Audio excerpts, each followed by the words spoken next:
Yep. Cool. Go ahead. So, do you believe in a God? Yes. What or who would that God be? Jesus. Which you probably get a lot of in Grand Rapids. Yeah. True. Yeah. I live in LA, Okay. and so I'm actually in the minority out there. I'm just here visiting. My sister graduated. Yeah, which is not what we're used to here. So like, even that question is like, oh, like it's an interesting question because especially being in a culture where like it is predominantly Christian or Reformed or whatever. Yeah. I Yeah, don't know. definitely. Where would you find your moral code? Teachings of Jesus, but kind of how I measure that is like not so much. I don't look so much at like the dogma of like, well, this is like black and white. This is bad. This is good. I think that there are a lot of people who are doing things that are like theoretically good, that are doing them in a way that's destructive. Would you have like an example of that? Yeah, I mean, I think a lot of times, even like how we try to handle like people's suffering, or like sympathy. Like we can go to someone who's like suffering from cancer and be like, well, everything happens for a reason, and we're trying to do these like good things. We're trying to show up and be there for people, but we're not doing it in a way that brings life. Yeah.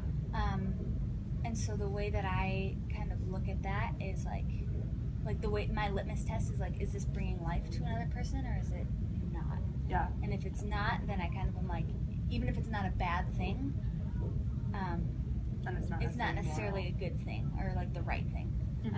So that's kind of my like litmus test for that. Yeah, that definitely makes sense. Yeah. What would you say is like a big moral or ethical issue in our day and age? There's a lot going around, but There's a lot going on.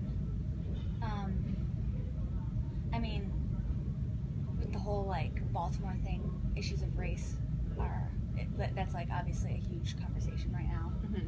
Also, there are a lot of political issues and things like that, and I don't know. It's hard right now because I feel like everything is becoming an ethical debate or a moral debate.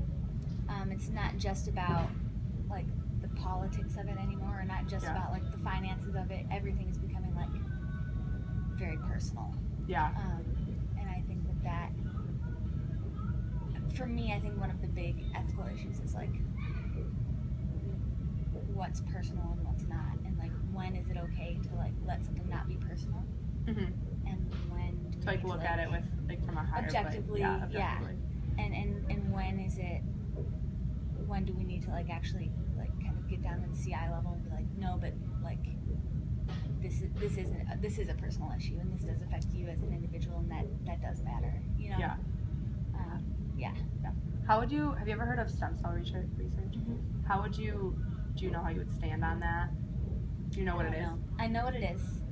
I don't know where I stand on it. Do you think there's like anything in the Bible that would, or anything from your beliefs that would play into that?